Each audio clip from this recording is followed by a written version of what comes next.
You ready? Here we go.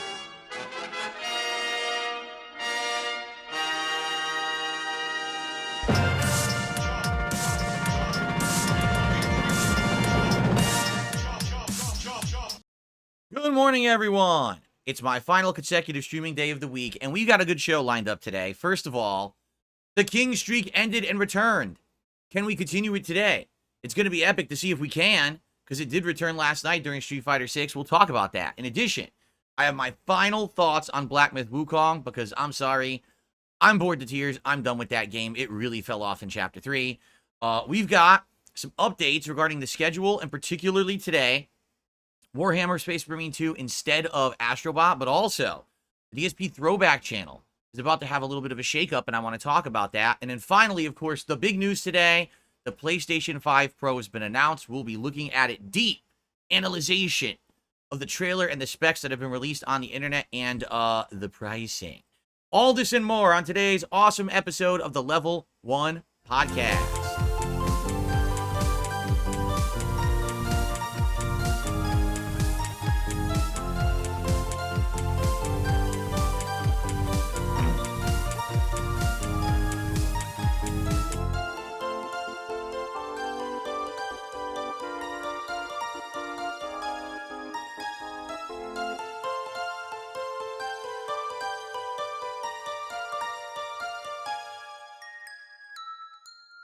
Alrighty, everyone. Good morning and welcome to the show.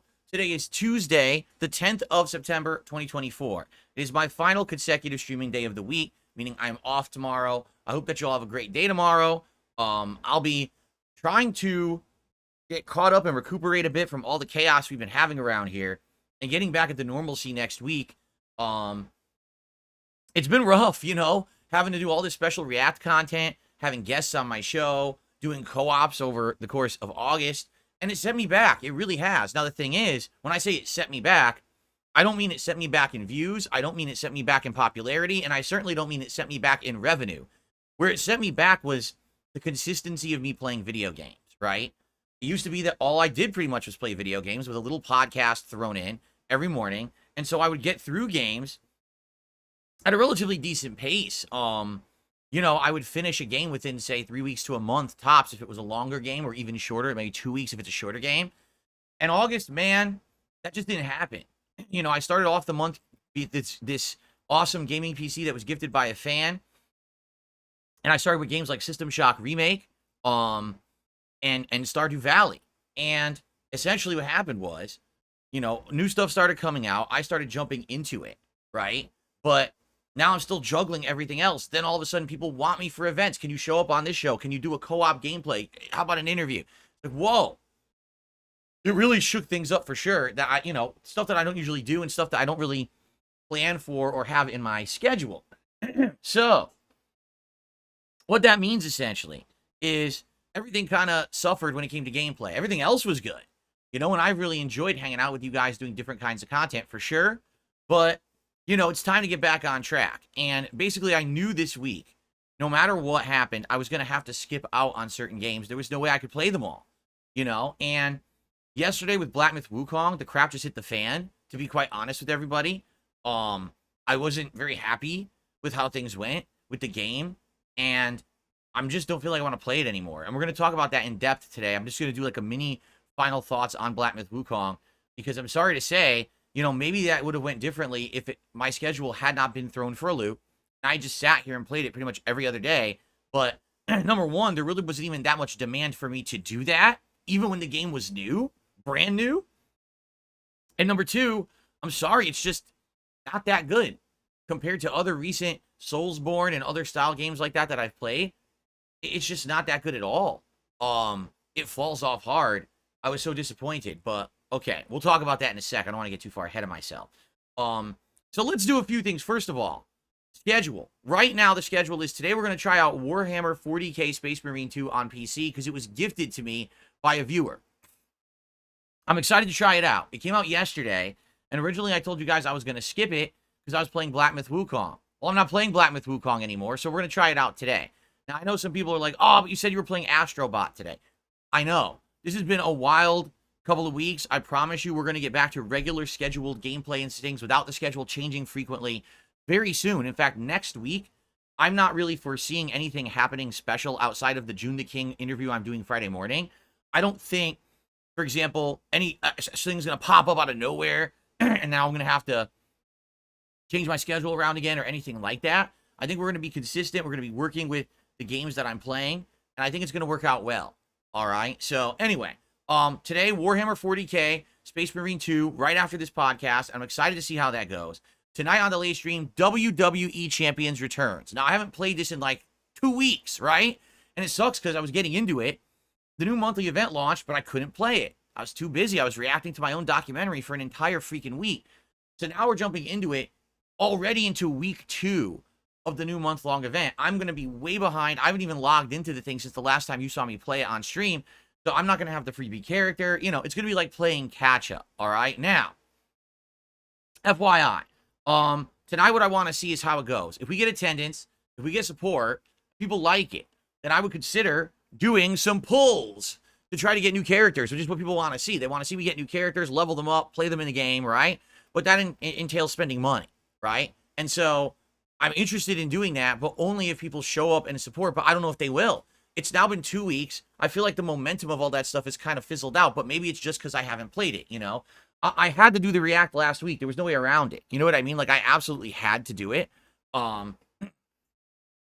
So it is what it is, but now we're trying to get back on track. So I'm curious tonight, will people show up for WWE Champions on my late stream, 6:45 p.m. Pacific time? Will people hang out with me as we play it? And will people basically support it? So we'll do some pulls and stuff, you know? I mean, look at all the stuff I did. I got a banner for it. I got a freaking t-shirt for it. But the thing is, it all took time. It took 2 weeks for me to get this stuff. So now I finally have it, and it's like, well, is it going to work out? I don't know.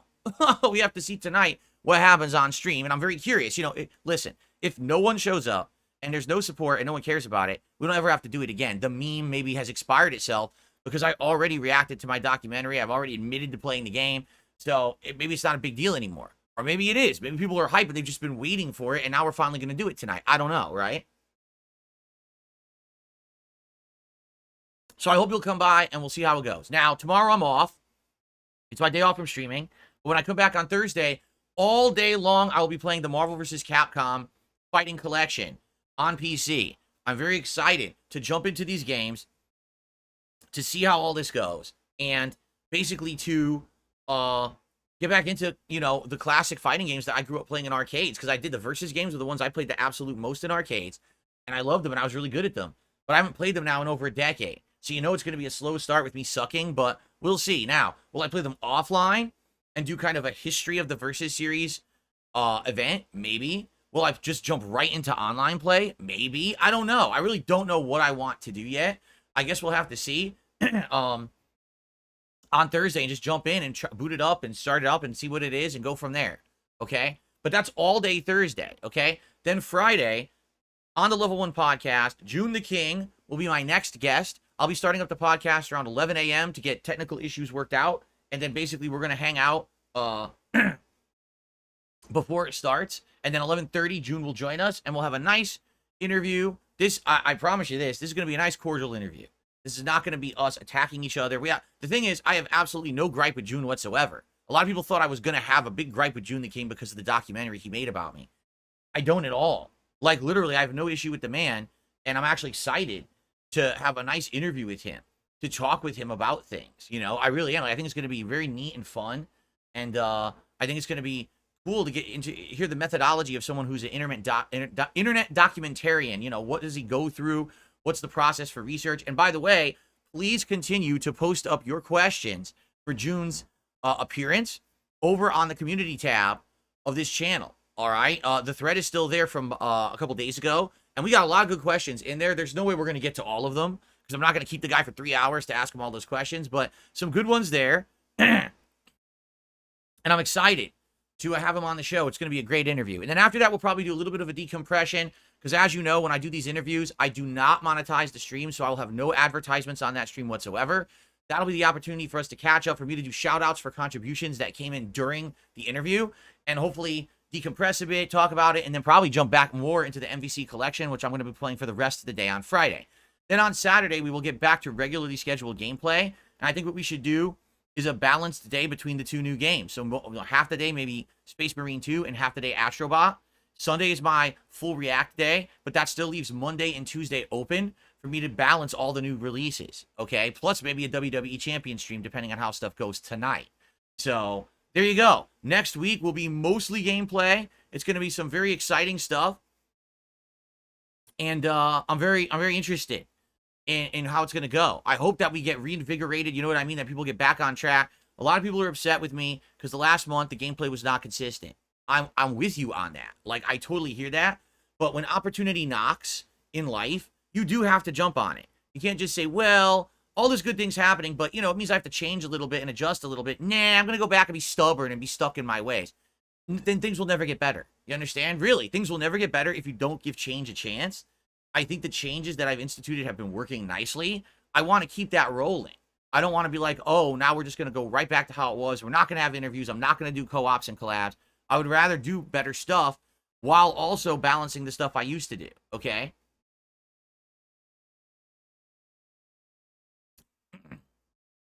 So, I'm excited for the future. I hope that you all are too. That's the schedule for the week, okay? Now, folks, last night, the King Streak, well, yesterday, the King Streak ended. Why did the King Streak end? I'm going to tell you why. Because Black Myth Wukong sucks. It drops off in the middle of the game and is so fucking incredibly repetitive, boring, and devoid of creativity. No one cared. Like, when I started playing the game, the first few streams did really well. And what I noticed is as we got further, as soon as we started Chapter 3, all of the interest in the game waned. People were like, oh, this is boring. Why is it so repetitive? It's the same shit over and over. And they're right. Like, there's literally no defense that the game changes so differently in Chapter 3. You can tell they just ran out of ideas. Yet they want a long game, so they made it 6 chapters, when in the 3rd chapter, the game's already boring, right? Essentially, it's this simple. The game is a boss rush with empty areas in between, no interesting world design whatsoever, but very pretty graphics. The problem is, that's not really enough to hold up a game. I hate to say, it just isn't. Like, I don't care about a boss rush game in 2024. I'm expecting more, especially when we just came off the Shadow of the Erdtree DLC for Elden Ring, and that had way more interesting variety of environments, way more interesting bosses, quite frankly, because a lot of the times the bosses in Black Myth Wukong are just the same characters you've already fought, only now it's a tougher version. So it's boring as shit. Like, I really don't know what happened with this game, because again, it starts off so promising, but once you get to Chapter 3, it's like, okay, it's the same thing again. There's nothing here innovating at all.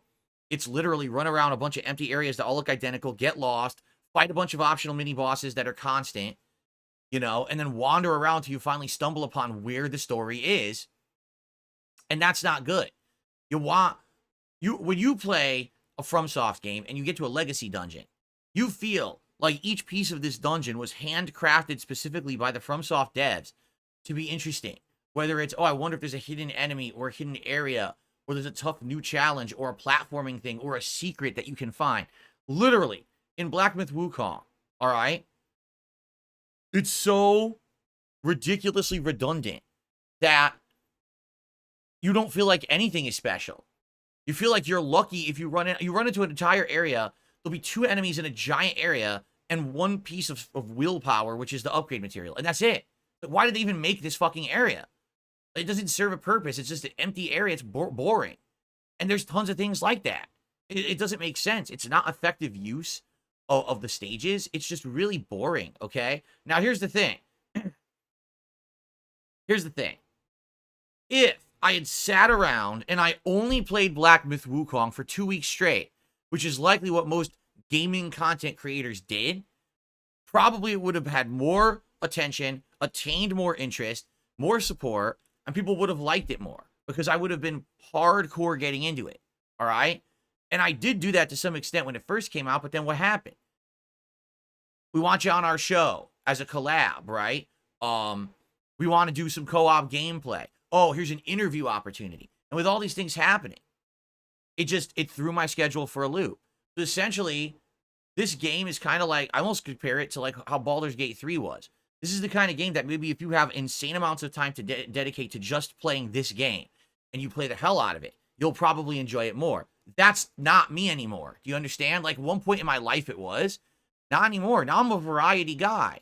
I'm doing all kinds of stuff at all times now. I don't have the opportunity to just sit down and play one game for 2-3 weeks straight, to hyper focus on it and then play it to the end and enjoy it. I'm going to be taking breaks. I'm going to be swapping games around.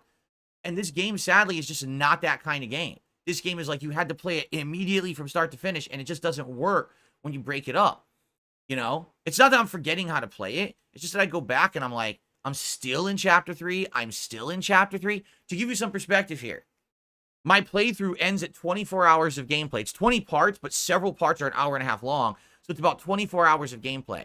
I counted last night, 12 hours of gameplay. Half of my playthrough is Chapter 3. What the fuck? What kind of pacing is that? It's called lack of pacing. It's called the director of the game didn't know how to direct the game, and instead he got lost in Chapter 3 and crammed an insane amount of content into it for no good reason, and it just makes the game so fucking boring, you lose your way and don't care about it anymore. And that's exactly what happened to me. First, you end up seeing the snow area, or you're like, oh, it's really cool. Then you go to the prison, and the prison is a slog. It's boring, it's repetitive, it's confusing, it doesn't explain what you're supposed to be doing. It's a little different from the rest of the game. You finally get through the prison, you get back to the ice area, you're like, okay, this is cool again. But then you realize, what the hell? It just goes on and on and on and on, and it all looks the same, and it's all boring, and it's all confusing. And it's funny, because I see people in the video comments saying stuff like, well, it's meant to be that way. So it's meant to be bad? I mean, they're like justifying, well, it's meant to be that way. I don't know why you're complaining. Because it's boring. I'm not bored when I play a legacy dungeon in a FromSoft game. Ever. Like, never. All right? When I just played another Crab's Treasure, another Souls-like spinoff, I was never bored. Never bored playing it. I had a great time the entire game. Okay? I'm fucking bored to tears as soon as I hit Chapter 3 of Wukong. That's a problem. It's a major issue. The combat is all right, but it becomes incredibly repetitive. The structure of the game, run around empty areas till you find a mini-boss, is incredibly repetitive. The story is non-existent. The story doesn't even make sense. You're trying to figure out what the hell's going on. You can't. You basically have to go study Journey to the West and then try to apply the story of Journey to the West to this game to even interpret what the hell is going on.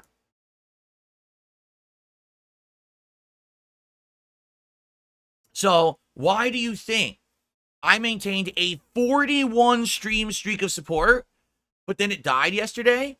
Because no one cares about Black Myth Wukong anymore. It's fucking boring. There's no way I can make a game like that entertaining and fun. I can't. You're literally keep wandering in circles endlessly. It's so boring. Then I finally get to the boss, the final boss of the stage, and he's incredibly poorly designed. First, you fight a first phase. Okay, that's great. You beat the first phase, you go into a whole new area, and you're fighting a completely different boss. Okay? You beat that boss. Oh, wait, it's not done. Wait, what? No, we just want Chapter 3 to be over. No, it's not done. Welcome to Phase 3, where you got to do all this fucking platforming, climbing past these enemies, and then you got to fight the fucking boss another time, and it's even harder, and now there's a new element you never had to do before, blowing off super armor. No, fuck you. Fuck you. That's boring. I'm tired of this. I want to make progress. When you play a video game, you want to feel like you're making progress. That is the #1 problem with Black Myth Wukong. You don't feel like you're making progress because the game is too open, boring, repetitive, and it's a slog. I don't feel like anything when I play a FromSoft game is a slog. I didn't feel like that with Lies of P. I didn't feel like that with Another Crab's Treasure. So it's sad that this game that's trying to do something a little different is actually quite boring compared to all of its other contemporaries. It really is. It actually is, to me, the most disappointing Souls-like I've played in years. Because it starts off strong with great graphics and such promise, and then it just fizzles the hell out in Chapter 3, and I just don't want to play it anymore. I don't see myself playing it when I could. To give you perspective, yesterday during the podcast, we had over 600 viewers, okay? By the time that I was playing Black Myth Wukong consistently, we got into it, I was down to only 300 viewers. I lost over half my audience because people thought the game was so fucking boring. So what am I supposed to do about that exactly? Right? There's nothing I can do. It's the game. So that streak ended yesterday. Yeah, and it's because of the game, and that sucks. It really does. You know, working hard, getting hype, crushing the fucking detractors by hitting those goals every single stream, and then it fucking fizzles out because the game is boring. It's like, well, that fucking sucks ass, you know? I am, sadly, beholden to the content I'm putting out on a stream. If I'm doing an interesting interview, if I'm doing a fun collab, if I'm doing an appearance, if I'm doing a hype podcast with an interesting topic, that's cool. If I'm playing a game that started good and then fucking falls off a cliff, I can't make the game good again, right? I just can't. So it sucks. That's my final thoughts on the game. Starts off strong, has great promise, amazing graphics, but once you get to Chapter 3, the entire game falls off. It doesn't know what it wants. It's boring as shit. And then the funny part is, as I'm telling everyone my thoughts about this in this chat yesterday, a lot of people say, you know, I didn't want to say nothing because it looked like you were liking the game. We all agree. We got past you. This game is boring and repetitive. It's not fun to watch. It becomes boring to play. And basically someone in chat was like, yeah, I'm in Chapter 4. And Chapter 4 is literally just a bunch of repetitive caves that all look exactly the same, and you just fight spiders a million times. It's basically the snow stage only in a cave, and it's spiders instead of these fucking zombie things. It's exactly the same again. I was like, well, fuck this then. I'm not even going to waste my time on it, you know? That's just sad, because there was so much hype behind it, and to see it fizzle out like that is just sad, you know? But it is what it is. So anyway, I'm done with Black Myth Wukong, and those are my final thoughts. Now, in regards to the streak, yes, it is true. The King's streak of hitting this goal ended yesterday. All right. But then it restarted because last night during the Street Fighter stream, we hit it again. So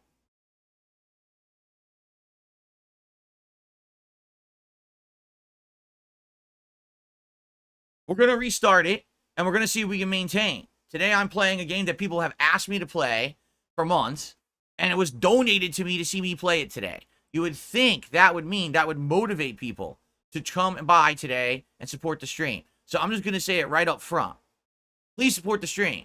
Let's hit it. Let's get that streak going again. Because right now, 1 is not a streak.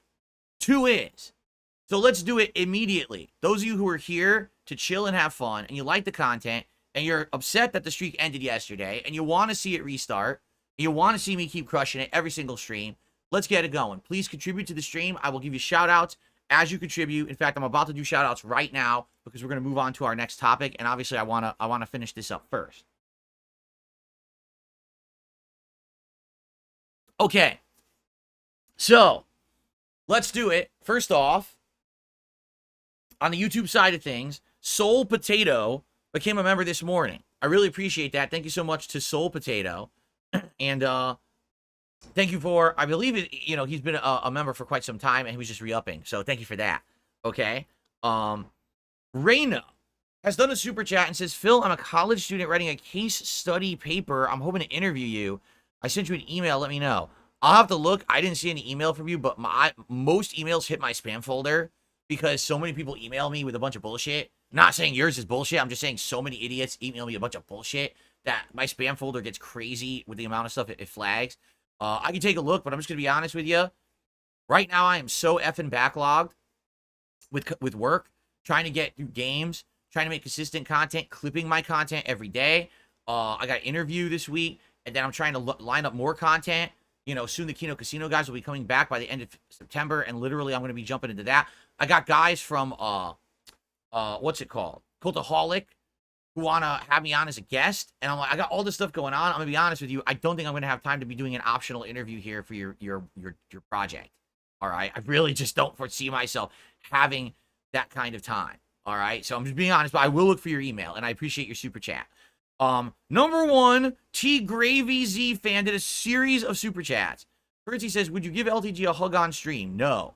I'll put up $100 towards a money match with you two. Okay, good for you. Sadly, I don't think he ever wants to play me. And then he says, I don't think it's bad. I think you're bad at it. I'm not bad at Black Myth Wukong. In fact, I'm one-shotting most bosses. It's not a big deal. The game itself is actually not that tough. The problem is it's boring. It has nothing to do with difficulty level. I haven't run into a single part of Black Myth Wukong that was too tough for me, and I was like, oh no, I can't beat it. I've easily been wiping the floor with this game. The problem is the game is boring, so you're completely incorrect. And then he says LTG poops in his tub and stomps on the poop chunks. Well, I guess that means you probably live with him, right? Or you hide in his house, and you pop out and you see him doing these things, right? Because I don't know how else you would know that. It's pretty disturbing, actually. Okay. And then Skylar just did a super chat. Would you play NBA 2K25? I would like to see you do a WNBA playthrough. No. No, absolutely not. I'm not interested in NBA. I'm not a sports guy. And then Games That Matter did a super chat and basically did a very insulting comment. So I'm not going to read that. You know, I don't read offensive stuff on my streams, so I'm definitely not going to read that. I would recommend you do not say stuff like that in my chat, or else you're going to get yourself banned. Because this is YouTube. This is not Kick, another place where you could say that kind of stuff. Okay, just being honest. You can't do that stuff here. All right. So I appreciate your super chat, but consider that your one warning. You can't say shit on YouTube like that. You get in trouble. Okay.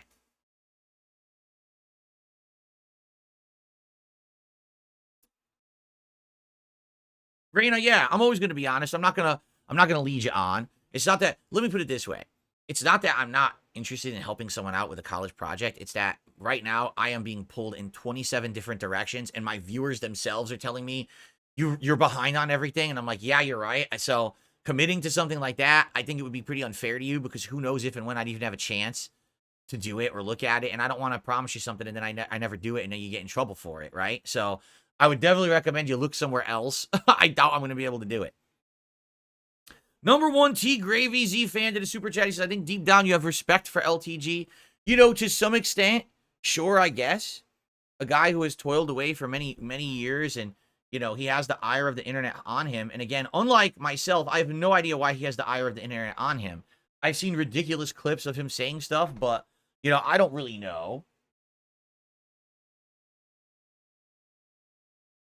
So not necessarily respect, but maybe just some feeling like I've been through that shit too. But a lot of people tell me he deserves it, and I'm like, well, I don't know. I don't follow the guy. I don't really know his history or anything.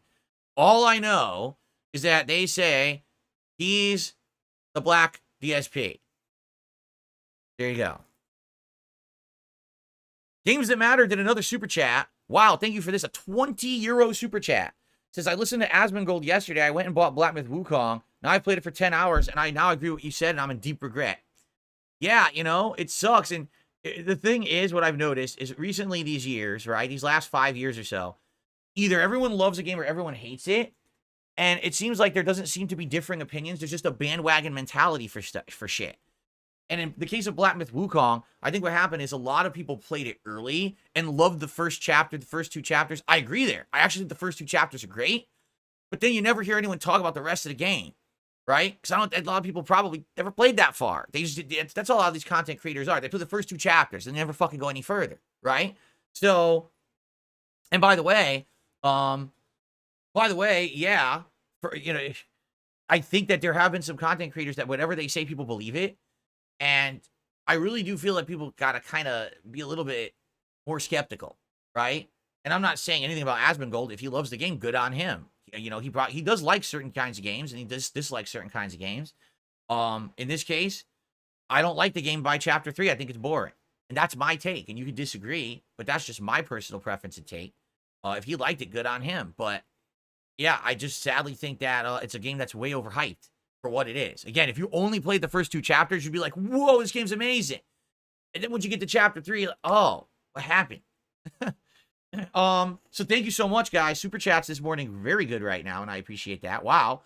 By the way, if you're here live on the podcast, you're having a good time, you're looking forward to the PS5 Pro analysis we're about to do, please hit the like button. Right now, we're at 69 likes, and I know you guys like the number 69 for some odd reason. I can't figure out why.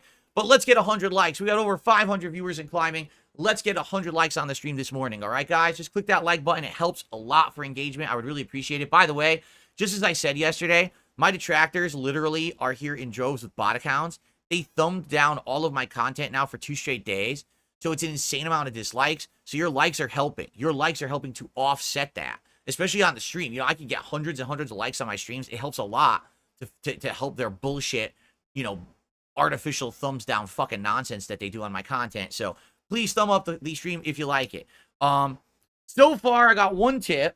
Let's take a look at it. This one little tip from Snow Carl. It's a $1 tip. He says, I was thinking about the streak. It feels unfair. This new great thing we had was ruined by Black Myth Wukong. I don't really think the stream should count in the streak. Did you not make it 41 moving forward? No, we're not going to lie. We're not going to lie about it. I'm honest. Listen, the streak ended. All right, I did my best to try to make lemonade out of lemons, and it didn't work. So now we're moving forward with other stuff that people has told me they want to see, that I think will be engaging and exciting, that will have the opportunity for us to talk a little bit more and stuff. Like, I don't know about the Warhammer lore, but man, it'll be fun to talk about it and stuff while I'm playing the game. So this will be neat, right? And, you know, fighting games are coming. Holy crap, MVC Collection, that's right up my alley from my youth. That's going to be fun and exciting, I feel, for the audience. So I think we're going to have a great time together with this content.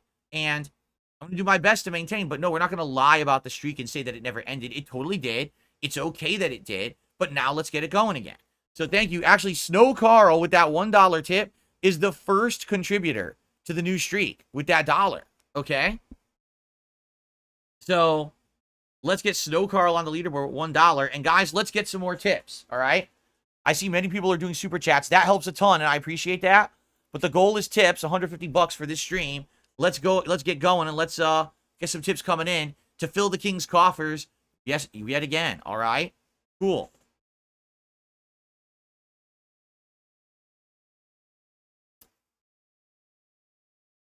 No one's upset with my behavior. What behavior? What are you even fucking talking about? Some idiot, another troll in the chat with another sock account, by the way.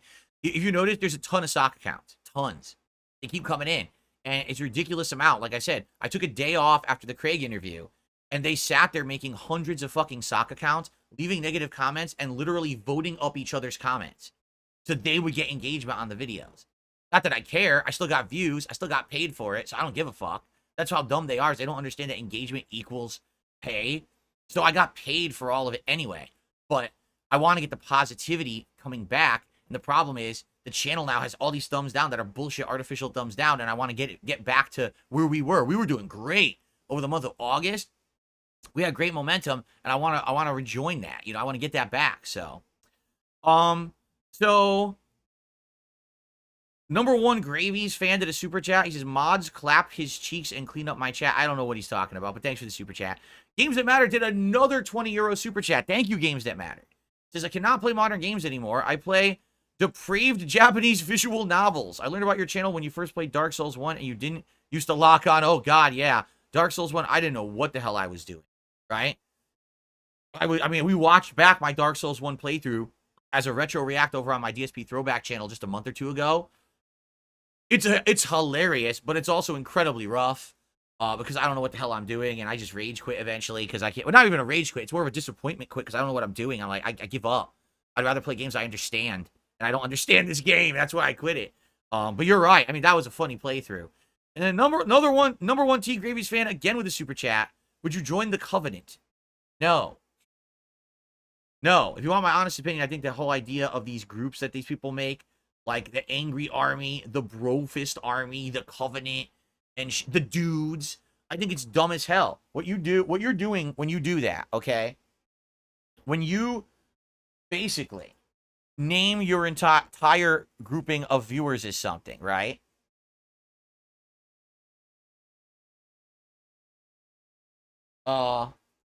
You are essentially taking away their identity. You're saying, hey, viewer, I don't care about you as a person at all. I just see you as a number on a spreadsheet. I just see you as another face in a mob of fans. And I don't treat my viewers and fans like that at all. It was hilarious when Craig was on here and he goes, so on the side scrollers, we call our fans and our viewers normal men. I was like, first of all, what a stupid fucking name. And second of all, so basically you do what everyone else does. You categorize your viewers into this blanket mob. You don't actually interact directly with them. You don't really care about them. You just see them as a source of views and income. And that's why I don't like doing that. I've never done that. I never had a grouping that I called my viewers. In 16 years I've been doing this. I don't do that shit because I do feel that that's dumb. I'm just here to hang out with an awesome group of people this morning. You're all individuals. You're all intelligent adults. You know what you like. You know what you don't. And I'm happy for you guys coming by and hanging out with my content and supporting the channel. And I'm not going to call you some stupid name. The King's Army. No, we're not going to do, you know what I mean? Now, I did make a faction in WWE Champions that I think we called the King's Army because it's a faction. It's supposed to have a name like that. But I'm not going to actually call my viewers that. I really do think that that's dumb. Okay? Okay. Wow. Games That Matter did another 20 euro super chat. Thank you for all these super chats, Games That Matter. He says, Keep going, King. I'm a 42-year-old engineer from Germany. I got big respect for you. You made it clear that you only play games you enjoy. Exactly right. I'm not going to force myself to play stuff that I'm not having a good time with when I'm in such demand to play all these other games. Like, I'm playing Black Myth Wukong. Everyone's screaming at me, why aren't you playing Space Marine 2? And I'm like, well, because I committed to Black Myth Wukong. And I'm playing it. I'm like, I hate this game. I'm not having fun with it. Why the fuck am I forcing myself to play it further? Fuck this. So I quit it, and now I'm happy that we're going to be doing other stuff, you know? Seriously. Okay. More tips coming in. Wow. We do have to get... I want to talk about DSP throwback. All right? And then I want to talk about this PS5 Pro. We're going to get to those topics, I promise you guys, okay? But we got shout-outs to do, and I'm very appreciative of all this support. Thank you, guys. I received a $1 tip again from Snow Carl. I missed most of the Kino Casino arc. Would you explain who they are and what you like most about them? Quite frankly, they seem like a couple of easygoing guys, right? Who are open-minded to giving me a venue to show that I'm a human, not some kind of fucking piece of shit. And to actually show people my personality and that I'm, you know, I have some things to say. Like, I was the straight man. When they had me on their show, I was the straight man, not knowing what the hell clips they were looking at. And I'm watching it from the outside, and I'm like, good God, like, what is all of this, right? Like, and they liked that. And then they started watching my content and enjoying it. They started watching some of my old stuff, my new stuff. We did co-op gameplay together of Chained Together, and it was funny as shit, right? It was fun. Then I did another appearance on their show where I talked to Josh Moon, the owner of Kiwi Farms, and we had it out. And it was great content. All of it was great. They gave me a chance to actually not just stand there and be harassed by a bunch of assholes about dumb shit like fucking playing a mobile game. Who the fuck cares about me playing a mobile game? No one with a brain. That's the truth. So, it was awesome. It really was. And it worked out really well. And there, you know, I know for a fact that a lot of you who are here today are probably here watching right now because you saw me on Kino Casino. I mean, right now I have 555 viewers and climbing. By the way, we hit 100 likes. Thank you, guys. Thank you for the likes. I appreciate that. If you're here and you're enjoying yourself, consider liking the stream if you haven't yet. I mean, that's 1/5 of the audience that did, but let's get that to 150. That'll help the channel tremendously to offset the troll bullshit that they've been doing for 2 days, okay? Thank you very much. And it's free to do. It's easy. Please do it. But anyway, I know many of you are probably from Kino Casino. My podcast used to get like 200-300 viewers, and now I'm getting 500-600 every day. So I've almost doubled my attendance. That's amazing, right? I'm glad that you guys enjoy the content and you want to come by and hang out every day. Thank you so much for that. And I've now received a $10 tip from Rick Perez. The Wukong concern controls are hilarious. I can't wait for the next 7-hour Dentractor restream titled DSP shamelessly listens to his audience and makes a business decision. Exactly right. Because it'll be DSP wage quit Black Myth Wukong, which ended the streak. Now, is it true that Black Myth Wukong ended the streak? Yes. But at the same time, if my entire audience is telling me, man, this game is boring, stop playing it, do something else, and I listen to the audience and I make that decision, how is that a bad thing? But that's the thing. They don't get it. They're that dumb. They actually think it's a bad thing that I'm listening and taking feedback and doing other stuff.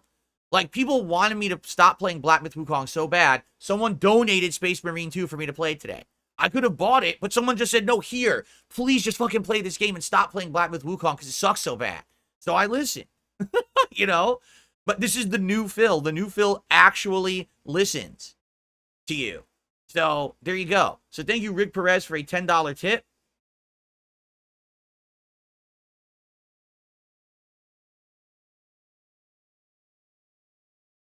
Just remember, for every moronic idiot who made the video, DSP wage quits Black Myth Wukong, then they look down here and they see this being reached and they go, oh, fuck. So please support the stream. Let's keep it going. Let's keep the positivity rolling. Let's hit this goal as soon as possible today to make them fucking see, then shut the fuck up and cry about it. And then we can enjoy Space Marine 2 and say, fuck them.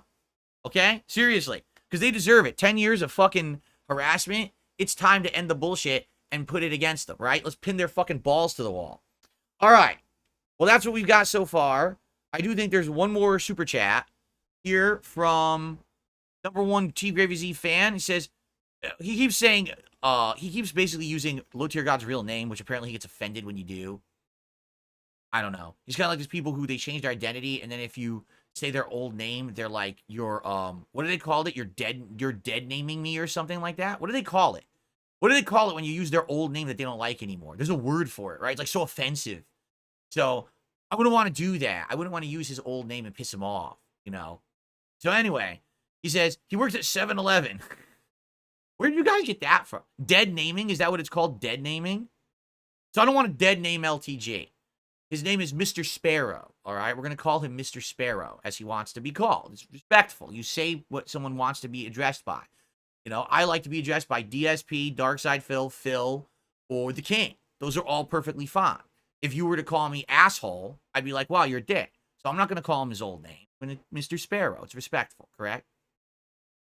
Yeah, I know. I don't know why you would pick Mr. Sparrow as your new name. It's pretty bad, but that's my opinion. He chose it, so, you know. A tiny little Tweety bird, the Sparrow. That's what he chose for his name. Okay, whatever. Let's continue. Reese Wild just did a super chat. $5, thank you. He says, I'm here watching. I have much respect for Josh Moon. You had a great discussion with him. Showed a lot of maturity. DSP win. Yeah, and that's how I want to continue to conduct myself on the internet. Okay? I want to have good discussions. I want to bring out content out of people that you haven't seen yet. No one has seen someone talk to Josh Moon like that before and get that kind of stuff out of him, and that's what I did, you know? No, Keemstar? Do you expect there to be a cordial Keemstar interview? Did you expect Stuttering Craig, the supposed nice guy of the internet, to drop his mask and show his true heinous self during the interview? You didn't expect any of that shit, did you? So that's what I mean. That's what I mean. Like, it's been wild, and I'm really enjoying myself, and I can't wait for more, you know? It's going to be cool. So thank you very much, Reese Wild, for that. Number one, T. Gravy's fan. Another super chat. Damn Phil roasting LTG for being a little bird laughing out loud. Well, I mean, that's the name he chose for himself. A little Tweety bird that flitters around. He didn't choose the hawk, the black hawk. Imagine if his name was like, Talon Blackhawk or something, right? Like, whoa, Max Power, right? You're going to rename yourself. You get something badass. He chose Sparrow. You tell me. Anyway, all right, so let's continue, right? Let's continue. I received a $2 tip.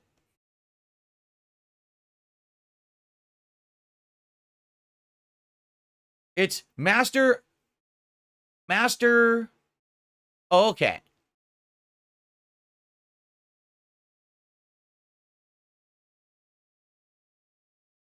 Sorry, because sometimes people do giant messages, and I want to read them first. So basically, this person says, they've been watching what's been going on in the last month. I'm going to take this time to say I'm proud of you for taking accountability. Remember, the money will come when you're yourself instead of asking for it. Well, I don't think anyone won between you and Craig. Good on you clapping back on him. Yeah, the whole point wasn't to win. The point was, Craig did me dirty. All right? He really did. Doesn't matter how he wants to spin it to save face. He did me dirty for the last year, and he continues to do me dirty to this day. Right? He still did. Even after the interview, he continued the bad behavior. All I wanted him to do was admit it and apologize, and he refused. So I exposed him. I didn't need to win.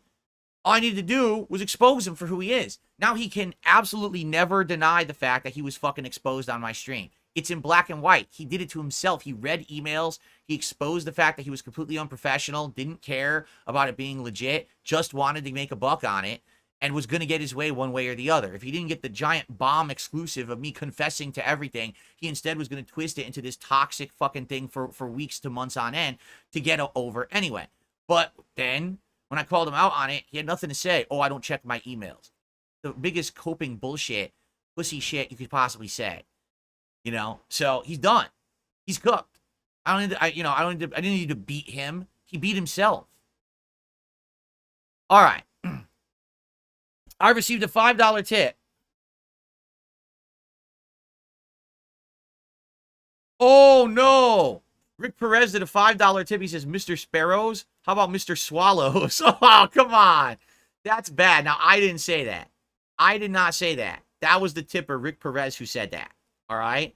I didn't say that at all. So I refuse to take accountability for that. That was what he said. All right? Wow. All right. Well, thank you guys for the support. And let's move on. Quick topic here I need to talk about. DSP throwback. Many of you have looked at the channel. Not many of you have stayed, okay? To be honest, the DSP throwback channel, you can find it at youtube.com. Here, I'll show it to you, actually. Why not? I can put it on screen when I talk about it. Why don't I do that? And it only makes sense, right? So, here's the DSP Throwback channel, okay? This is essentially a passion project for posterity purposes. And what I mean by that is the content that I'm putting up on this channel is very old content. It's gameplay from 10, 15 years ago. The quality is not great, which is why we're restoring some of it to try to make it better quality, to make the audio sound better, to make it be like 60 frames per second because it was like 20, right? It's not amazing stuff. At the same time, it's stuff that is my past and my history, and I'm liking the fact that some people are jumping on to enjoy it, okay? Now, what I've been doing with this is we usually have 2 series that are being restored at the same time. Currently, that is me doing Red Dead Redemption online gameplay. It was free roam gameplay I did in 2010, and it was lots of gameplay that was lost to time. Like, basically, you couldn't find it anywhere on the internet. It had gotten deleted, all right? At the same time, I'm restoring my Grand Theft Auto Vice City playthrough, my original one from 2012, okay? And basically, those are going back and forth between days of the week, with each part being like a 30-minute part that gets restored. We are coming now to the end. In fact, I think this morning, this is it. This is the last part of the Suicide Kings content. And what I mean by that is these are a series where we were basically, me and some guys online, we're trying to creatively kill ourselves. Like, we loaded into that wagon and we rode full speed off a cliff into a waterfall, recorded each other's perspectives, and kind of edited it into a special video. So this was the raw gameplay of that. And it was over 8 hours of it, okay? We're now done with that. So what I want to let you guys know is we're going to now continue on with GTA Vice City. We still have a ways to go with Vice City. We're about 8 hours into that, and I think that playthrough is like 14 hours, something like that, 16 hours. So we're about halfway into it, and we're going to continue on with that, and that's going to keep going over the month of September. But what I'd like to now do is start with horror content on this channel. Just on Sunday night, we started my reaction to my original Resident Evil 1 director's cut from way back in 2013, I think it was, just when I started Direct Capture, all right? So it's very old stuff, and I wanted you guys to join me every Sunday night when we do a retro react to that on a stream. It's really good stuff. We had a great time on Sunday night. So that's going to be going on. But what I want to do is I want to start restoring Red Dead Redemption Undead Nightmare, okay? For those who don't know, hi, Jasper Kitty. How you doing? Jasper, what's going on? For those who don't know, Undead Nightmare was the one DLC they did for Red Dead Redemption 1, and it was a what-if horror scenario. What if, in the Wild West, zombie apocalypse broke out, and everyone started becoming mutated monsters? What if all of a sudden the 4 horses of the apocalypse started riding the Old West, and you could catch them? What if there really was a Bigfoot and all this kind of stuff? So it's a what-if scenario that's very interesting. It's entertaining. And I played it with co-op commentary with my friend John Rambo, and we absolutely loved it. It's pretty lengthy, too, if I remember correctly. Jasper, oh, you're not going to jump on the chair? I thought he wanted to jump on the chair so you guys could see him, but he didn't jump on the chair this morning. Anyway, it's a great DLC, and it's missing from the internet. It got deleted, so that's what I want to work on next. So FYI, starting over this coming week, I'm going to give my editors the first batch of Undead Nightmare, and they're going to start working on that. So you're going to have a balance. You're going to have GTA Vice City, Undead Nightmare. Those will be the playthroughs that are going to be restored on the channel daily. And then on weekends, I'm going to stream Resident Evil Director's Cut, and we're going to have that as well. So this channel is now going to start having lots of horror content. So if you're into horror, it's almost autumn, right? We're going to start getting into the autumn vibe with pumpkin spice lattes and freaking leaves falling and scarecrows and jack-o'-lanterns. Well, that channel will be a great place for you to get that kind of content if you're looking for it. Now, it's all old content, but it's still fun. So I hope you'll give it a look. I just wanted to throw that out there and let you guys know the pacing is changing over there now. Basically, Undead Nightmare, if I remember correctly, is actually the final piece of content besides, like, these one-off playthroughs. Like, for example, I had done a little bit of Kung Fu Panda gameplay. I had some vlogs that are missing. So there's still some things that I can upload later for posterity purposes that are missing from the internet. But for the most part, this Undead Nightmare is the last big playthrough that has been deleted from the internet that will now be somewhere to watch, okay? So I definitely hope you guys will give it a look, okay? So I just want to throw that out there, all right? Okay, cool. Now, ladies and gentlemen, it's time for our big segment. The big announcement. The big the big to-do this morning. Okay, but before we do that, I have a couple shout-outs to do. So let me go ahead and do those, and then we'll get to it. Okay? So, let's see here. Don McLean did a super chat. Guest ideas, Asmongold, Sam Hyde, and I also, a reminder to everyone, Kevin Nash was humbled in the sweltering hot summer of 92. Okay. First of all, Asmongold does not read DMs or anything. I've tried reaching out to him a few times over the years for stuff. He doesn't read his DMs or respond. So I have absolutely no idea how I would ever reach out to Asmongold for anything. I would love to have a conversation with Asmongold. Seriously. Like, I'm just being straight up. I have no ill will towards the guy whatsoever. I think he's kind of a real guy. You know, I actually agree with a lot of his takes that he's had over the years. And I think that having a conversation with him would be fun. I don't think he wants to have a conversation with me. I don't think he gives a shit about Darkside Phil. He would want to have a conversation with Darkside Phil. I'm just being honest. I do think it would be great. But I don't think he'll do it. It's this simple. Asmongold, I've DM'd you on X or Twitter about talking about conversation or whatever, and you didn't respond. Just read that and respond if you're interested. If not, just ignore me, I guess. Okay? There you go. I don't know who the hell Sam Hyde is. I've heard the name about drama and shit, but I don't know who that is, nor do I want to get involved in drama circles, so I'm probably not going to be doing anything with Sam Hyde unless someone can explain why I would want to do that. So thank you, Don McLean, for the super chat. I received a $1.12 tip from a name that I'm not going to say because it's disgusting. But it is a $1 tip, and I will count it, okay? All right. Those itches. Okay. All right, let's continue. Now it's time for the big topic of the day. All right. The PS5 Pro has been officially announced with dates, pricing, features. Let's dive into it, shall we? Let's do some analysis on the PS5 Pro live here on the Level 1 podcast. And again, thank you, everyone. Wow, actually, views did go up. We're gaining more viewers. Please, if you're enjoying the stream, please give it a like. We're at 131 likes. Let's hit 150. That would help a lot. And thank you so much for your contributions this morning. The best way to support would be tipping because we're trying to regain the king streak. We want to hit it 2, then it's a real streak. All right, so please tip today. Let's hit that 150 bucks. Let's get it done as soon as possible so we can focus on the rest of the show. All right, cool. All right, let's just watch this together. I've not seen this yet. This is the PS5 Pro trailer. Okay, so let's watch this together and see what it's all about, and then we'll go from there.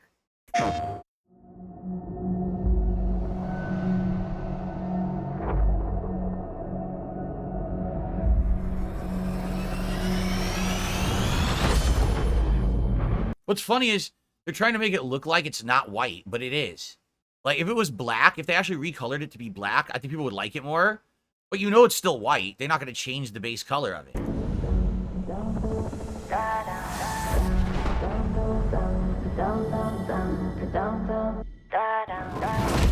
Da-da-dum-dum-da-da-dum-da-da. What is that music? Who picked that? It sounds like shit. It's like total corporate shit, right?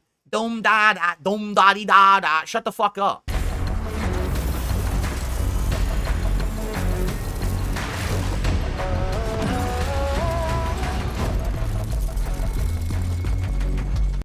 Spectral Super Resolution.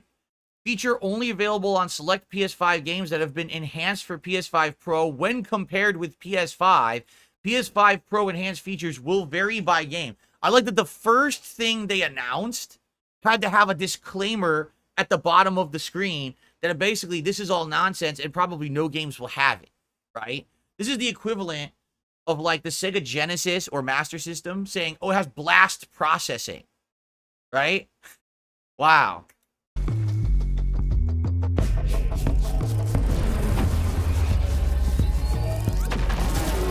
What are we supposed to be looking at? This is hilarious. High frame rates. Instead of 60, now you can do 120 frames.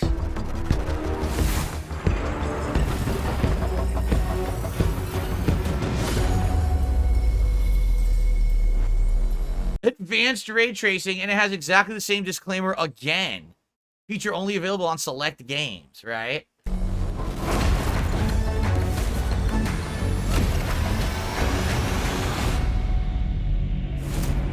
Vertical stand sold separately. No disk drive. Look at that. There's no disk drive on it at all. Witness Play Unleashed. Witness Play Unleashed. That's their tagline for this thing. PlayStation. Play has no limits. So they failed to put the information into the trailer. So now we have to go to the PlayStation blog to actually get the full information. Don't ask me why they didn't put the information in the trailer. Welcome to PlayStation 5 Pro, the most visually impressive way to play games on PlayStation. I'm glad they clarified that, because obviously if you have a gaming PC, you already have all of these features, and if they were like, it's the most visually impressive way to play games, people would be like, what are you, fucking stupid? Right? Why are you lying? Right? Let's take a look.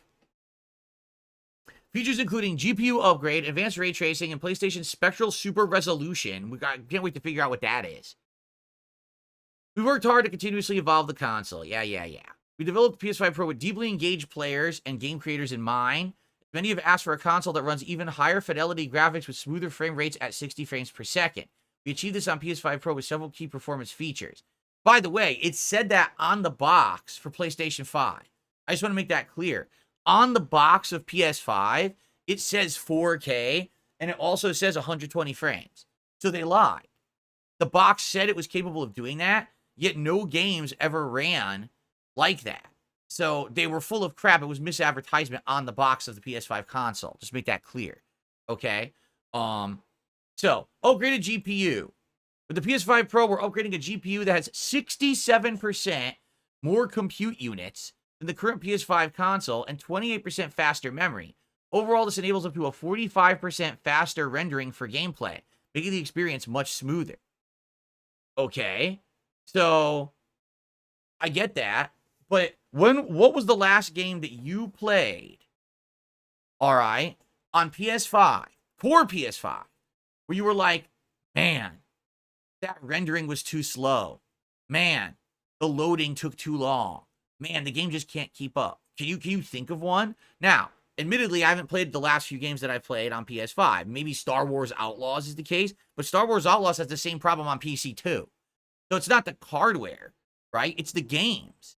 So it doesn't even really make sense. Like, they're saying it'll be 45% faster rendering, but why did we need that? Did we have any games that weren't rendering right? Not to my knowledge.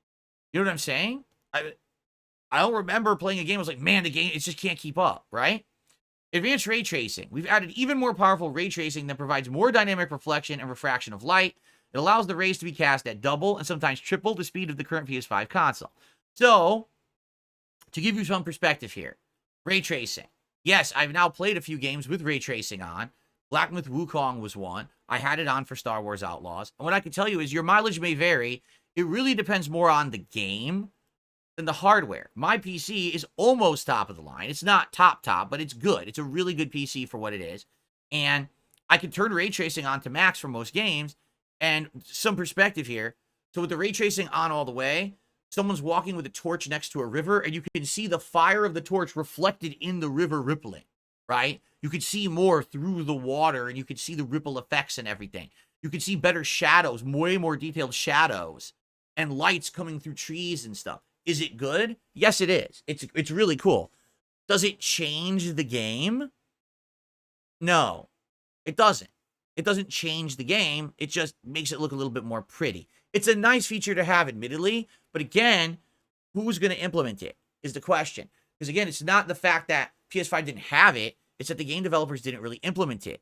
So now, are the game developers going to go the added mile to develop games differently for PS5 to implement this better ray tracing or not? Okay? AI-driven upscaling.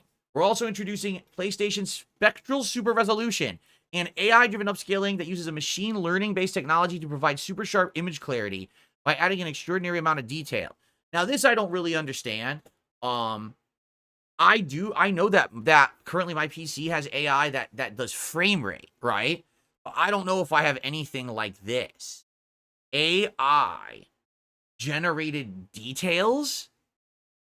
And if AI is generating the details, does that even matter? Because that's great and all, but doesn't it still be able to, it has to handle it. You know what I'm saying? Like the processor, the RAM still has to be able to handle that amount of detail. I'm confused about this one. It is the same thing as the DLSS that I have. It's exactly the same, but it's on console. Oh, so I have it. So I've experienced this already, is what you're saying. Okay. Yes, I'm being told the DLSS is the NVIDIA AI upscaler. That's what I use on my PC. So they're going to have their own. They're going to call PlayStation Spectral Super Resolution. All right, so that's what it is, right? Okay. So, sorry, I'm decompressing my back. PS5 Pro provides gamers with amazing graphics at high frame rates. You could hear Mark Cerny, lead architect for PS5 Pro, discuss the key innovations in the following video presentation. So this is 9 minutes long, but I don't know if you guys want me to watch it because it could take a while to get through. I feel like we kind of touched upon the stuff here. So other enhancements include PS5 Pro Game Boost. You can apply more than 8,500 backward-compatible PS4 games playable on PS5 Pro. This feature may stabilize or improve the performance of the supported PS4 and PS5 games. Enhanced image quality for PS4 games is also available to improve the resolution on select PS4 games.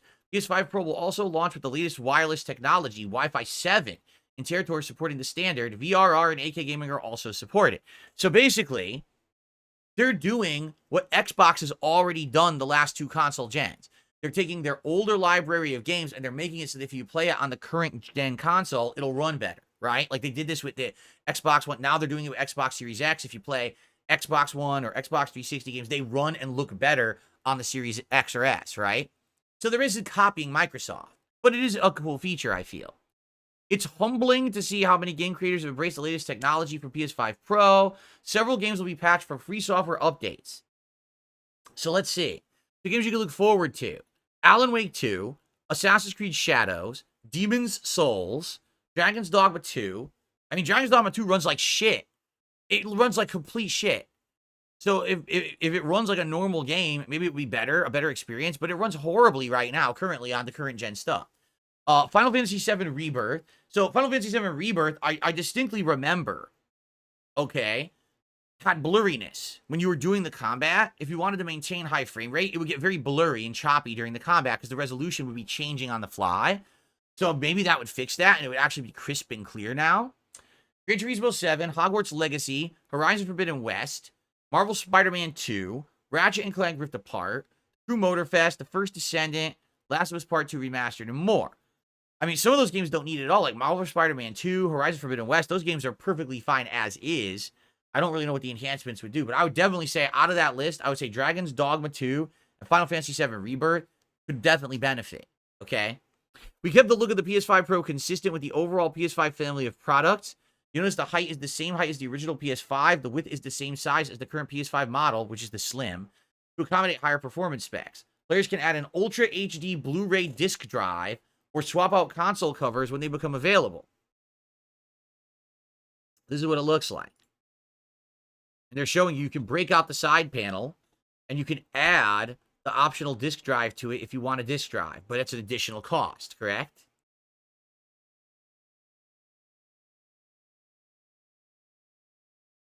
So this is the current, and that's the new. Is that what they're doing? They're doing a side-by-side comparison, I guess? No, what is this? This is the Pro. What is this? Is this the current Slim? Maybe this is the current Slim, because I don't have the Slim. I don't have that line on the side of mine. Okay. All right. PS5 Pro fits perfectly within the PS5 family of products and accessories available. All right, here we go. You ready? So here it comes, everyone. The PS5 Pro console will be available this holiday at a manufacturer's. It's November 7th, by the way. It's coming up. At a suggested retail price of $699.99 USD, $699.99 GBP, which I don't, that's pounds, right?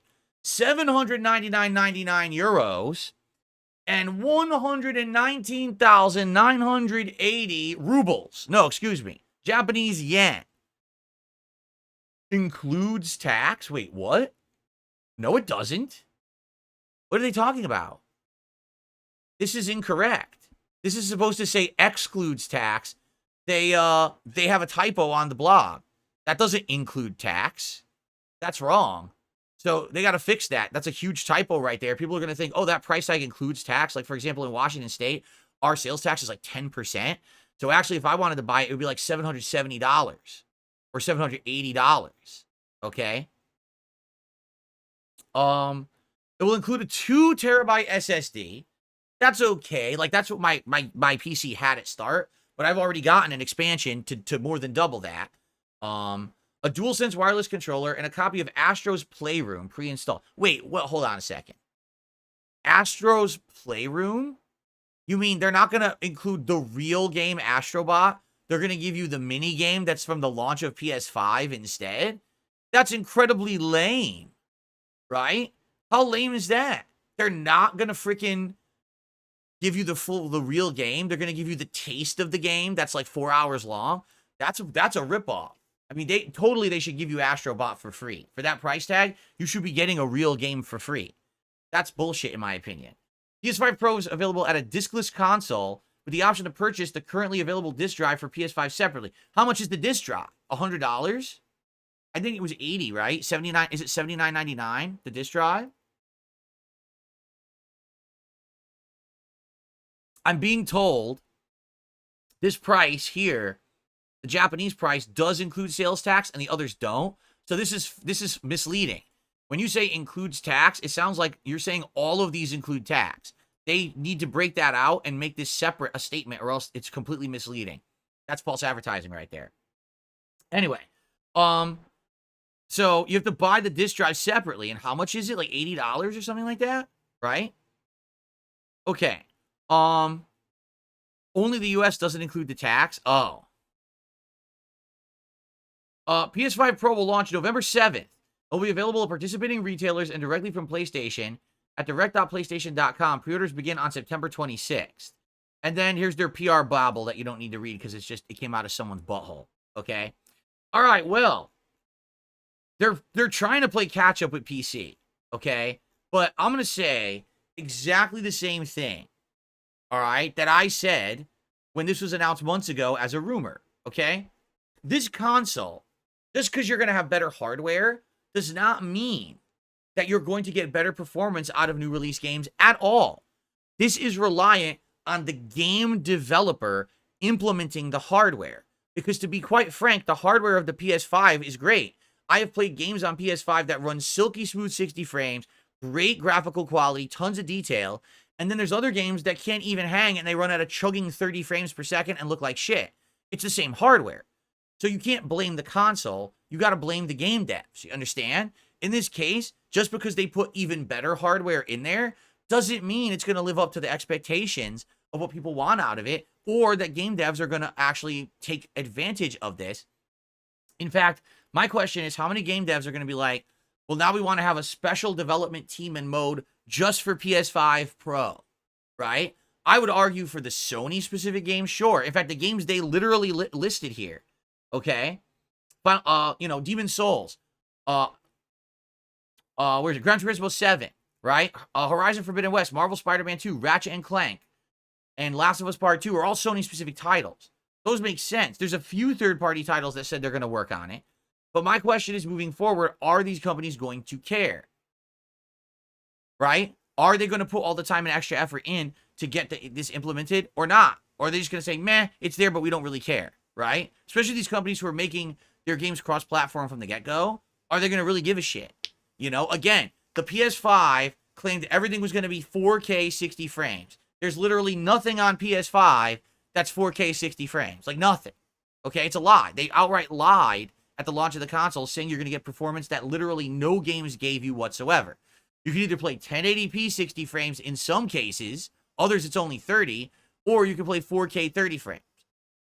And then the box, people were even saying in the chat, the box of PS5, base PS5 says 8K, and nothing renders at 8K on it whatsoever. It's a complete lie. So, do you have any confidence that this console will be fully utilized? Okay? For the price, $699 plus tax, depending on where you live. Oh, by the way, if you want a disc-based console, you got to spend about another $100 to get the add-on drive. Oh, by the way, if you want it to stand vertically, it doesn't come with the stand.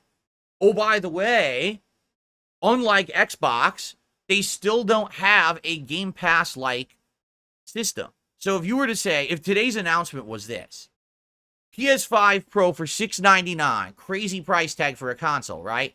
But we're also launching our own service that's basically Sony Game Pass, where you're going to get all these first-party Sony titles for $20 a month, ongoing subscription fee. You don't ever have to buy a game ever again. Just get the pass and get the console and you're good to go. I'd be like, sold. You just put the butts in the seats. That's all people want. But you're now asking people who already have PlayStation 5s, because they are the leader in the console business right now, besides Switch, which isn't really the direct apples to oranges comparison. You know what I'm saying? It's basically, they're leading. They've destroyed Xbox's console gen. So everyone who wants a PS5 has one, right? You're expecting people who already dropped that money on the PS5 to now drop $700 plus tax, plus more money if they want a disc drive, plus more money if they want a stand, to now spend $70 plus tax for each game coming out after the fact. Oh, and you better hope the game devs implemented all the stuff we just mentioned, because they might not, and it might still run like shit. Somehow here, Sony lost the script. They did. They've lost the script. And I think it's because now they've been in the lead for 2 console gens. They don't feel like they really have major competition. So they think they can just like mess around and do dumb stuff, and no one's really going to hold them accountable. I saw monstrous amounts of negativity on social media this morning about this announcement. People were like, oh, it sounds good. And then when they said $699, people were like, are you crazy? $699 in a world market where everyone is now suffering from mass inflation, prices are way up on everything worldwide, and all you're selling us on is possibly a little bit more detail, possibly a little bit better lighting, maybe a little bit faster loading, and maybe we'll get 60 frames at 4K, which most people are not using. Most people are still doing 1080p. They don't even know what resolution they're playing games on. They just let everything auto adjust. So it doesn't. What they're selling you here isn't in demand right now. You want to know who wants ray tracing, better loading, more detail? PC owners. They're the ones. If you really want that, you go buy a PC. What they're trying to push is that PC performance in a console, but the game developers don't develop the games for console to implement these features. They have the PC versions implement these features.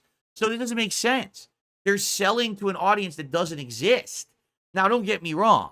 I don't think that people aren't going to go and get this. They are. Because there's those people who are these early adopter crazies who must have every piece of tech. There will be pre-orders out the butt. I wouldn't be shocked if this doesn't sell out just like original PS5 does. Okay? But I don't feel like this is going to be a long-term success for Sony. I don't think that the games are going to be implemented that well on it at all. And like for me, people say, well, are you going to get it? Well, I mean, honestly, what am I going to be playing on PS5? Well, right now I'm playing Astrobot, and that runs beautifully right now on my PS5. I don't need a PS5 Pro to run Astrobot any better. I don't care about 4K, 120 hertz Astrobot. You know what I'm saying? What other exclusives are coming out? This year, just this year alone, what PlayStation 5 exclusives are coming out? Hold on. Let's see.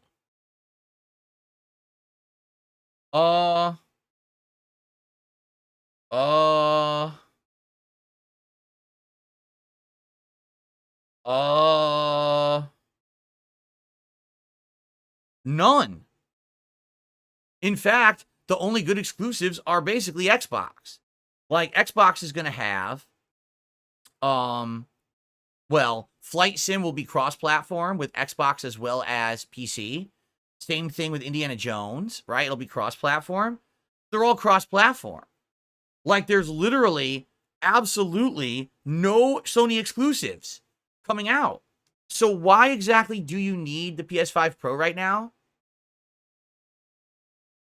If they were announcing, oh, PS5 Pro is coming out, and the new God of War will be out this fall, right? Or, you know what I'm saying? Oh, we're finally making Bloodborne in full 1080p 60 frame glory, or 4K 30 frame on PS5 Pro. Holy shit, people would want PS5 Pro right away. But you haven't given any incentive for someone to want this console, and you've got an exorbitantly high price for it. So it doesn't make sense. But as smart as we're being about this, because we're being very critical of it, I guarantee you this thing will sell out, right? I could be wrong, but I bet it's going to sell out. I bet it's going to sell out anyway because of these crazy-ass early adopters and scalpers who think that they're going to be able to sell it for double price. You know what I mean? I guess we'll find out. So for me, like you asked me, well, Phil, are you going to get a PS5 Pro? I'll tell you right now, I'm not dropping $700 on PS5 Pro. No. If at some point, you know, it becomes possible where it's easier to get or it's cheaper or I don't know. Like someone already suggested, Phil, this is a perfect thing. The first thing to put on Throne. You should put PS5 Pro on Throne. And I was like, I don't think it would work. Like, I don't think they're going to have it listed there. It's going to be pre-ordered out the ass everywhere. So they're not going to have something like that on Throne. You know what I'm saying? Like, I don't think I want it at all. I just don't think that I want it. I think that I have a gaming PC. I'm going to play the vast majority of games on PC. When there is a Sony exclusive, I'll play it on my standard PS5. I don't see the reason to drop $700+ to play a small handful of games a year, slightly better performance on PS5 Pro. I just don't see the value there. Okay? And again, the way I see it is, the people who want those features already have them because they already bought a gaming PC. If you're looking for 120 frames, 120 hertz, right? If you're looking for full 4K 60 frames, you already bought a gaming PC. You understood consoles can't do it. So now you already have your gaming PC. Why are you now going to go drop $700+ on PS5 Pro? It doesn't make sense, you know? So for me, I mean, it's a no. I'm definitely not going to get it unless I find a way to get it, you know what I'm saying, without dropping a ton of money or breaking the bank and, you know, it's crazy pre-order nonsense. I'm certainly not getting a scalped one, that's for sure. But yeah, like, I don't see a reason to have it right now at all. Maybe I'll be disproven. Maybe in the coming weeks, because they said it goes on pre-orders at the 26th, right? So they basically have 2 weeks to show this thing off. Maybe they'll do another presentation in a week or two, right before the pre-orders launch, to say, oh, by the way, here's all the stuff in the pipeline for PS5 Pro that's going to look and play so much better, so you're absolutely going to want a PS5 Pro. Maybe that's the case. I don't know. We'll see. But for me, I'm very skeptical about this thing. Okay? Okay. There we have it. So, I have one tip to shout out here. Hold on. Let me take a look.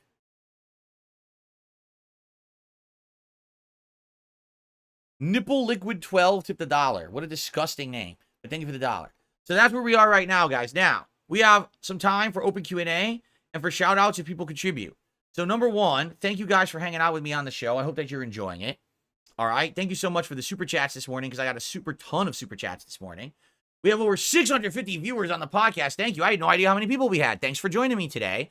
We have 166 likes with over 600 viewers. Let's hit 200 likes right now. Please like the stream. Let's get that engagement going. Let's basically stick it to the fucking detractors who've been downvoting on my content for 2 straight days. Please like the stream. It's free and easy to do. Outside of that, please support the stream. I want to get the King Streak going again. We did regain it last night, but we got to get that momentum back. So please tip today. Let's get it going. Let's get some tips in. Let's fill the King's coffers. Let's get that momentum back, shall we? Okay. Cool. So, what do you guys want to talk about? Please tag me in the chat and let me know what you want to talk about today. I'm interested in what the hot topics are of discussion. All right? Let's see what you guys want to discuss. Go ahead.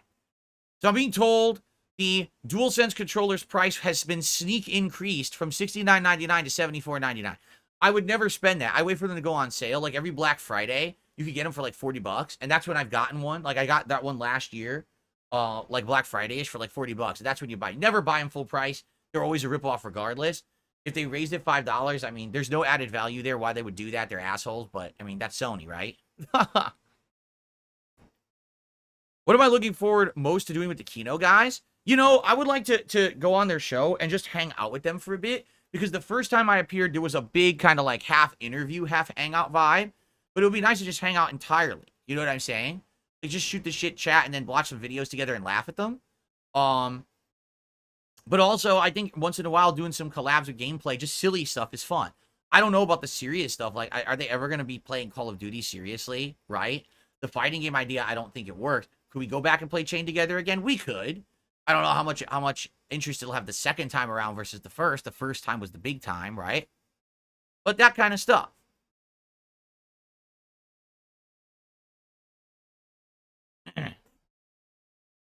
Here's a troll. Get rid of him.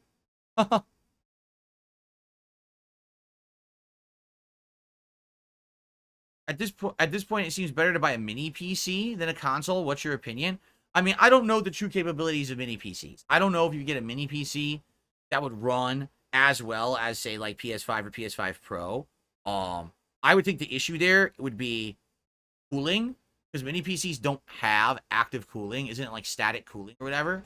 So I don't know if they would overheat or not. I don't. You're asking the wrong person on that, though, right? No Sleep Real Vibes is back. I'm glad that he has his original name back. Glad to hear. Play Warhammer with them. I mean, we'll play it. Let's see what happens. I don't see the thing with a game like Warhammer. Here's the thing: if we're gonna play a drop-in, drop-out game, chain together, you could literally play it for a couple hours and it's fine, right? There's no narrative, there's no story, there's no commitment to play it in an insane amount of time. Call of Duty, you're just doing random online. You can do the same thing. A game like this, there's a campaign, there's a story, there's a commitment, right? And those guys, you know, their content is not gaming really, right? I mean, they do gaming from time to time as a random thing, but it's not their primary core demographic or content. So that's a huge commitment to them to say, oh yeah, I'm going to commit to doing the whole game as co-op. You know, I don't know how that would work. Excuse me. Would I ever consider talking to Destiny again? I literally never talked to Destiny to begin with. Destiny tried to talk to me and I shut him down and said, I'm not interested. So, I've never spoken to the man once. I'm fully covering the MVC collection in a couple of days, as I've already announced.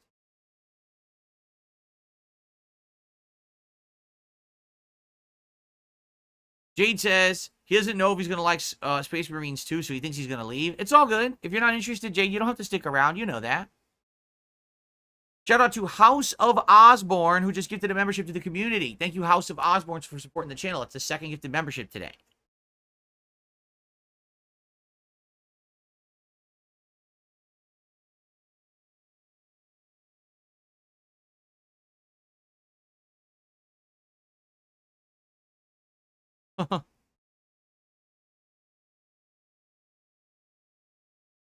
Play a game of chess or checkers with the Kino guys.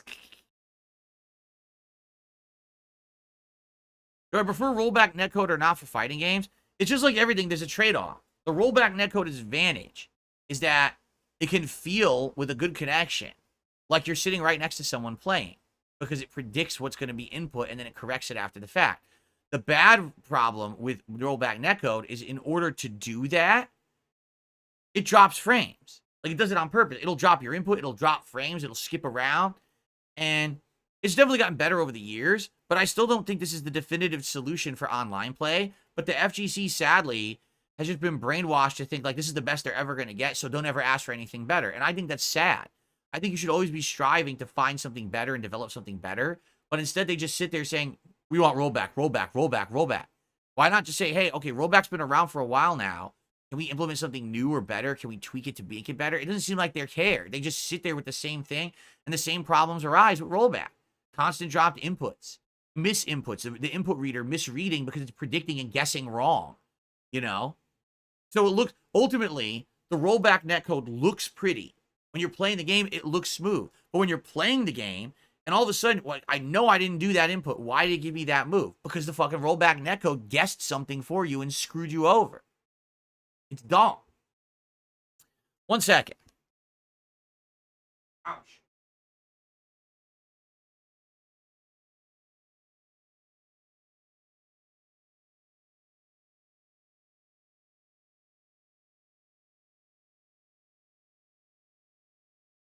Okay.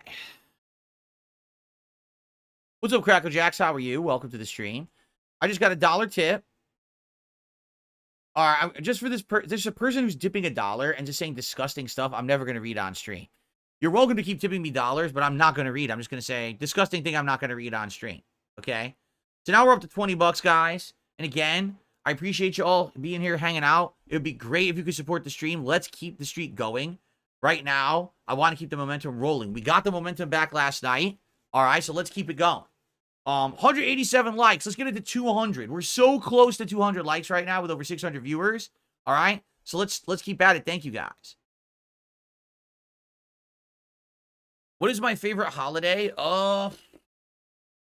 Probably Christmas. I mean, Halloween's fun, but Christmas, you got the vibe going. Everything's feeling good. You got good food. You got holiday stuff you can watch and listen to. You get presents going around. You know what I mean? It's a whole thing. I really like Christmas. So.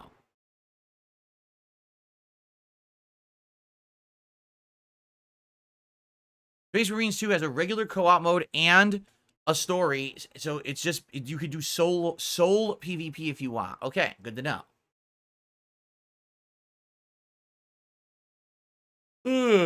What has Kat been saying about the recent Redemption art? Well, basically, she knows about it. She doesn't watch the stuff. Like, she almost never watches my content, okay? Only if there's, like, a game she's really interested in will she watch me play it. And there just hasn't been anything recently that she's cared about that she's watched me play. She's been very busy with work and everything recently. So, you know, I've been telling her, hey, you know, things are on an upswing. I got a lot more viewers now. I've got great engagement and support. And she knows about it, and she's obviously happy. But basically, you know, she's smart because she says, just don't get caught up so much in the stuff, the new stuff you're doing, that just becomes all you do. Because the core audience has been there since day one for gaming and gameplay, and that's what they want.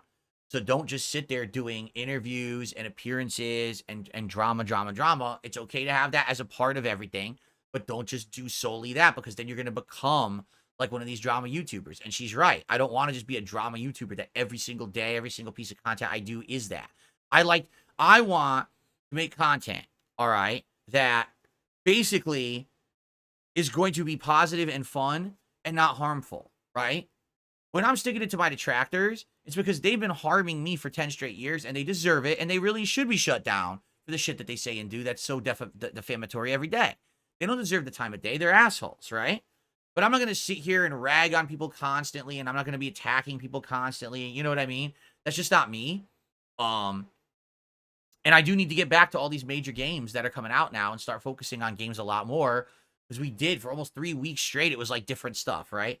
So now it's time to get back on track. And I'm not saying, again, that I'm not going to be doing some stuff branching out. I will be still, all right? But it's not going to be the end-all, be-all of me. There's a lot more to me than just doing a drama segment or a podcast appearance or an interview. That's going to be one of a lot of the things that I'm going to be doing, you know? But that's the thing now. Now I am willing to stretch out and do different things. And that's the good thing. And it used to just be, no, I'm just going to sit here and do things for myself. But now I'm willing to do more. And that's the cool thing about all this, right? There you go. I received a $1.50 tip.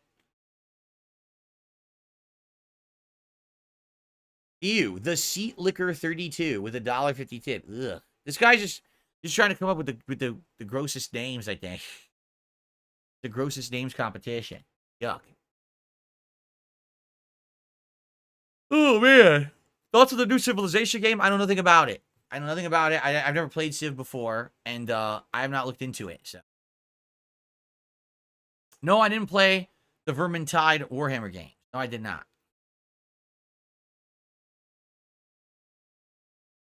Am I still doing the Lego thing? I never committed to doing the Lego thing. It was an idea we had where I would have chill nights where I would buy like a Lego set, and we would have nights where I just put it together and I talk with everyone and chill with them for a while, and I show the progress of building the Lego set as we do it. And it just so happens, you know, a couple of days ago, we looked at that website Throne, and they have cool Lego sets. Like, they have really big Lego sets that maybe someone could donate. You know, that way I'm not dropping $100 on a crazy Lego set, and then we could do that together. But that would be content for when basically I need filler content for chill night streams. Right now, we don't. Right now, I have more than enough going on. I'm not even going to have chill night streams. It's going to be games going on. Eventually, I would like to get back to Stardew Valley when we have a chance, but it might be a long time at this point. So I'm really not concerned about that.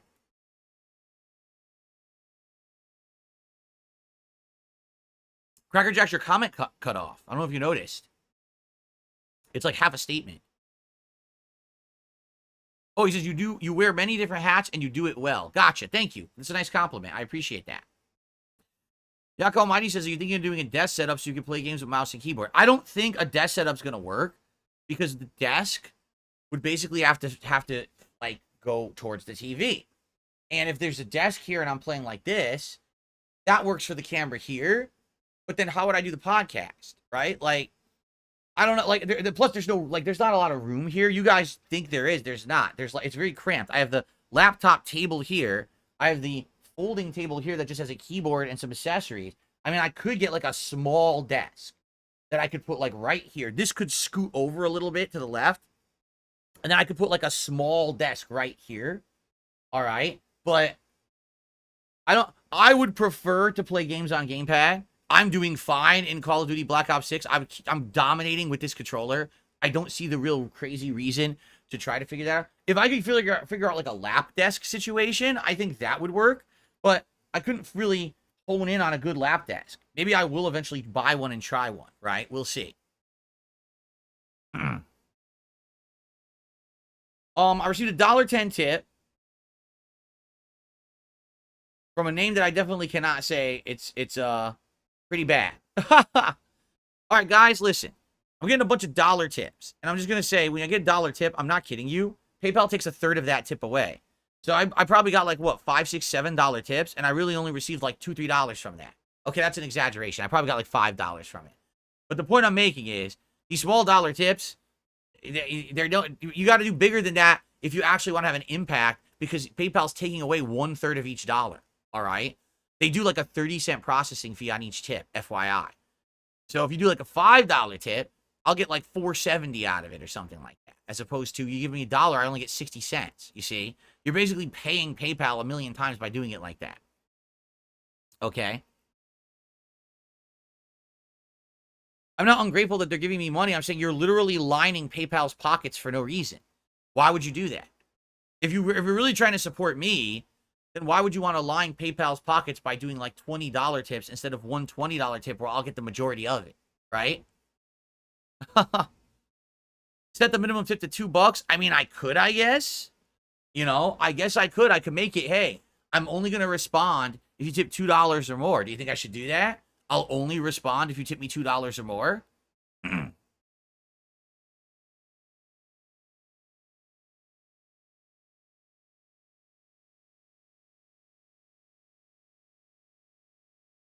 Some people are saying, yes, just do a $2 minimum from now on.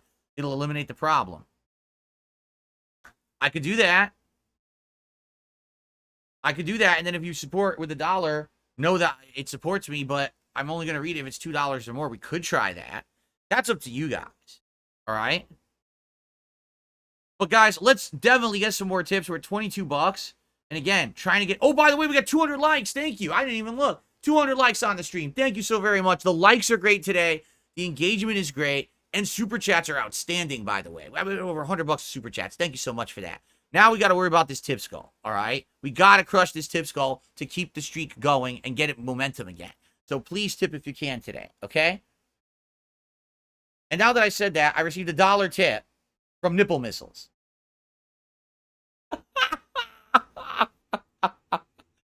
I just went through that whole thing. I said, all right, maybe I won't read out dollar tips. And I received a $1 tip from someone named Nipple Missiles, and I read it out. There you go. So I really learned my lesson there, didn't I?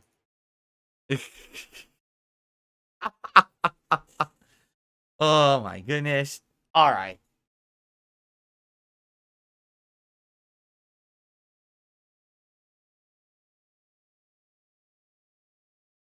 Oh, yeah, good luck.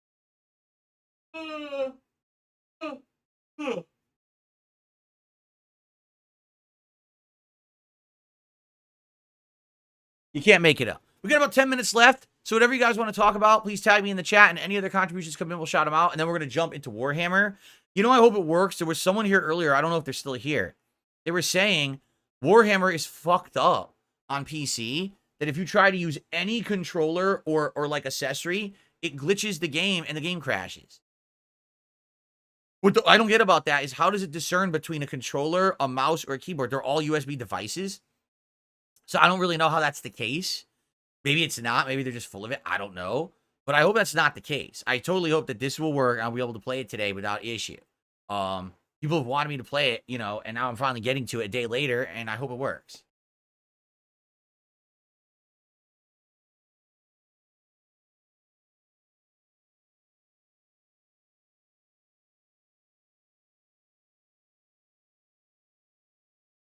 It's working?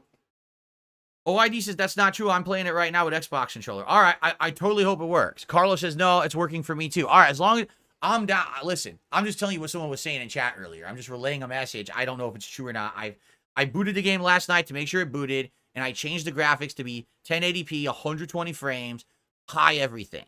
So that's where we're at when I play the game today. But I haven't actually played it. I literally haven't booted it yet to gameplay. So hoping it's the stuff's not true, right? Am I gonna get Terry? Am I gonna get Terry Bogard to master rank in Street Fighter 6? I don't know. Let's see if I like him. With Akuma, I played him the one day and I felt like I could have got him to master. And I just never felt like playing with him again. I was just like, nah.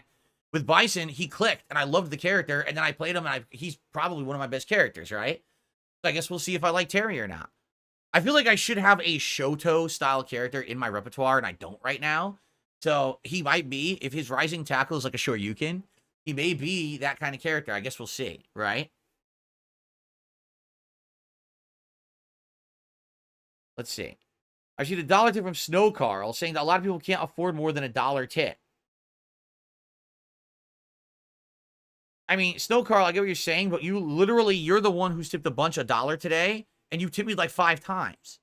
So you could have, you know what I'm saying? Like, you kind of disproving your own point.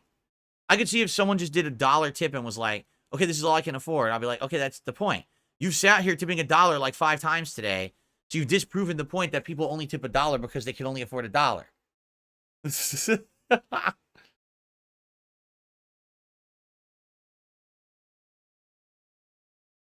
Someone tipped $1 asking something about something I'm not going to say because I don't know what it means. Thanks to the $1. No, I literally have never used Ed at all. I never selected the character. So I don't know anything about playing as Ed. I know about fighting against Ed, but I don't know how about playing as Ed. Number 1 T Gravy Z fan did a super chat. He's talking about LTG's penis. I'm not kidding you. He's talking about LTG's penis. Like, why are you talking about LTG's penis? This is fucking weird, dude. That's bizarre. Why would you talk about a streamer's dick? Like, stop. It's fucking odd. Really, it's bizarre that you would be talking about a streamer's fucking member. Just cut it out. Just stop. Oh. Anyway, let's get him on the leaderboard. Very bizarre. It's weird how people like fixate and infatuate on things, right? Like LTG, we talked about him yesterday, right? It was a fun topic to go over, and that's that. Now, people today are like, well, did you know that he reacted? Are you going to watch his reaction? No. Why would I? Why would I care? Maybe eventually I'll get to it again. Today we had topics to talk about. PS5 Pro is the big one. You really think that LTG is more important than that? No, of course not. LTG is the topic I cover on a slow day when there's nothing going on and I'm bored. Then I'll pull that out of the dusty vault, right? I'm not talking about him every day. Who gives a shit, right? So I don't obsess about the guy or anything. I wouldn't want to talk about him nonstop, but some people do. It's really weird, right? Anyway, here we go. He did it again. He did another super chat. He says, have you seen a video of LTG in the shower? No, but I get the feeling that you play that on loop, like on all day on your devices, right? You just stare at him, right? I get the feeling, the amount you talk about him, I seriously feel that vibe from you. Like, seriously.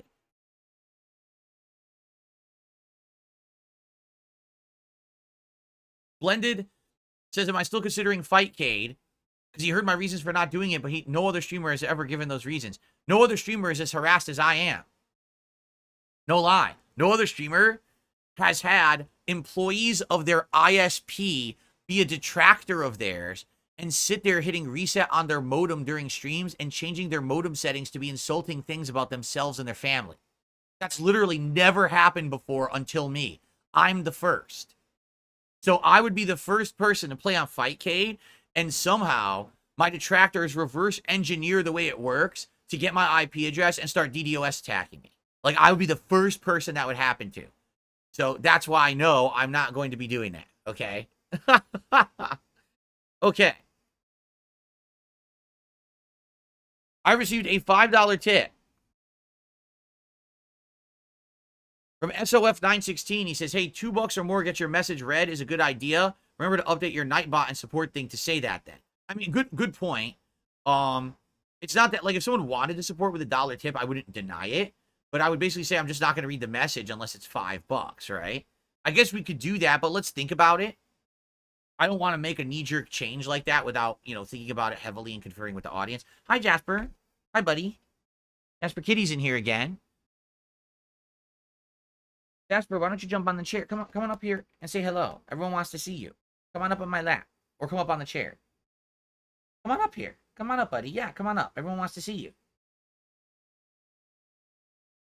I think it's because the new setup is kind of throwing him for a loop. He's not used to this new setup. I want you to come up here, buddy. Jasper Kitty.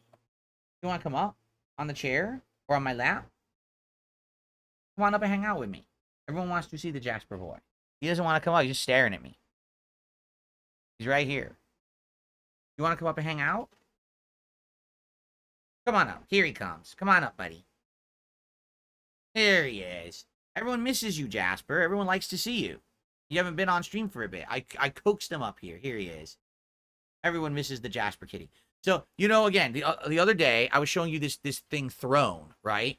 Honestly, I think a good use of Throne could be if you guys ever wanted to donate something for Jasper Kitty, right? Because he's been part of my life for over 5+ years.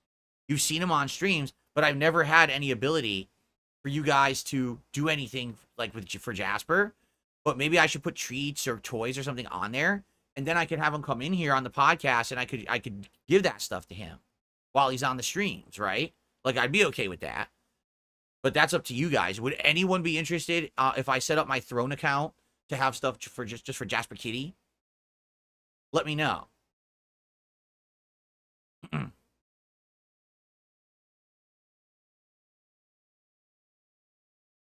Let me know if you're interested. Okay? Oh, his tail right in my face. Let's see here. Am I going to learn about Space Marine lore? I have no idea.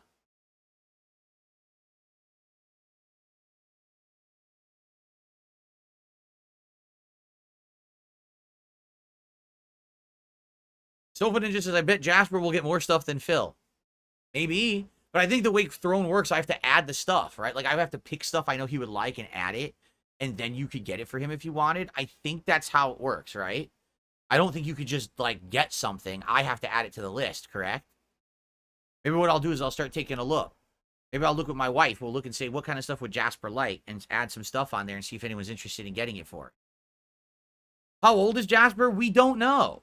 We wish we knew. When we rescued him, they guessed he was anywhere from 3 to 4 years old at that time, but they didn't know.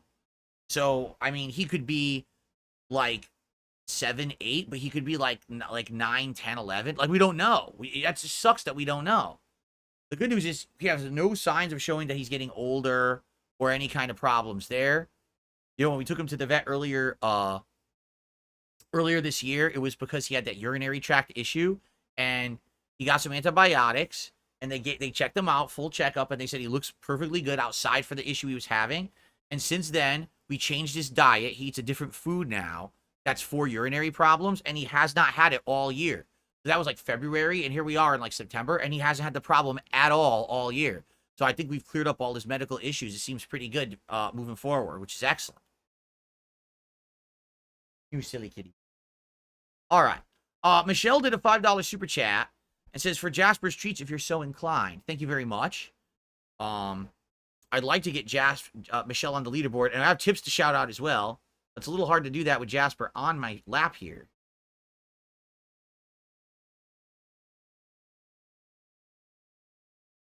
No? Let's see if I can do it around Jasper. This is pretty funny. Can I do shout outs around Jasper Kitty? I have to look out for blockage. Yeah, trust me. We're keeping an eye on a lot of stuff. We have a really good vet now that's actually really close by and is not a rip-off vet like that other one I told you about last year. The vet we have now is a really good vet. And so we have no problems right now. We're good in that regard. All right, so Caleb has tipped me $25. It says, enjoying the content overall. Hopefully with the short work week, you can recoup and come back ready to rumble. Have a great day, Phil, and chat from Caleb. So thank you, Caleb. Caleb was the person who actually last night did the nice, generous contribution that got the King Streak going again. So thank you, Caleb. That's the biggest tip of the day, $25.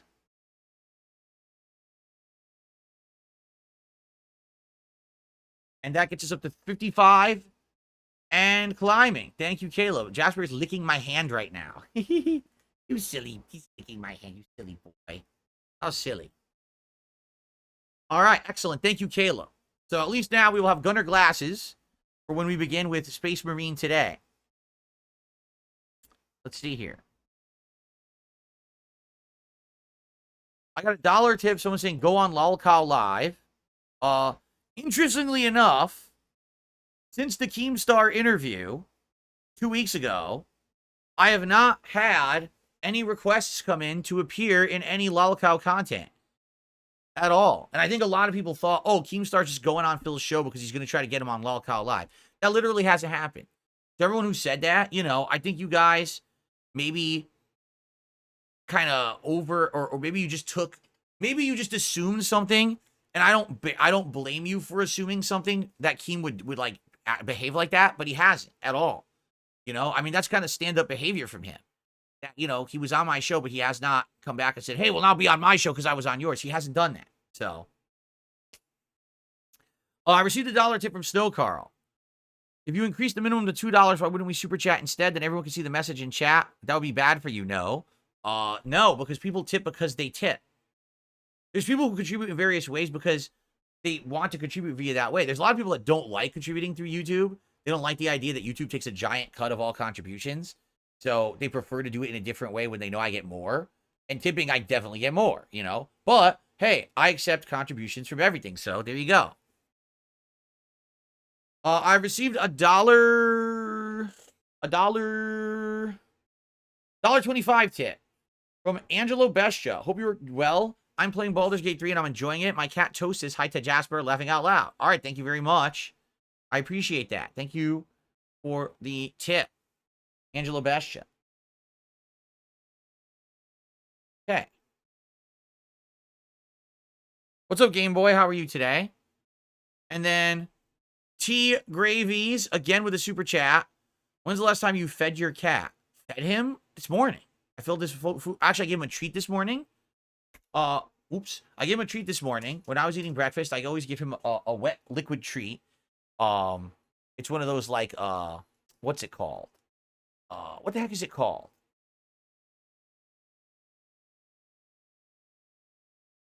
I can't remember, but it's like, like churu, like a churu treat.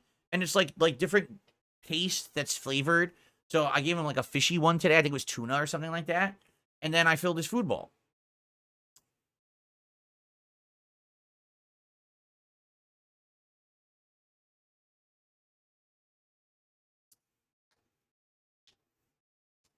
Okay. No, Leroy Tyler already said. We did LTG yesterday. I wasn't going to waste time again today. I guess some people are saying he did respond. I don't give a shit. I really don't. Unless his response is, okay, I'll unban you on Twitter and we'll talk like men about something, then I'm not going to waste time on him every day. I mean, maybe I'll get to it in like a week when I have a slow day and I'm bored. Maybe we'll waste time on LTG, but I'm not going to waste time on him now. There's absolutely no fucking point, right? He's going to keep acting like a clown, then I'll treat him like the clown he is. All right, guys, let's end the show. Good show today. Good topics covered. Hope that you guys enjoyed. I'm excited to see how, Space Marine 2 works out today here on stream. I'm excited, and I hope you guys are excited too. Thanks for chilling, and thanks for a great show. Keep in mind, I'm not here tomorrow, and then when I come back on Thursday, it's Marvel Day. So maybe I'll give a little bit of history of me playing the Marvel games and stuff. I'll talk about the old FGC days and shit like that. And I cannot wait to jump at the Marvel vs. Capcom collection with all of you this coming Thursday, all day long. It's going to be very exciting. And I'm sure there'll be new topics to discuss and all kinds of stuff going on. So thank you for an excellent edition of the Level 1 podcast. I hope that you enjoyed it. And I hope that you have a great day tomorrow when I'm not here. And I hope to see you all back soon. Sound good? Thanks. Peace out. See you later.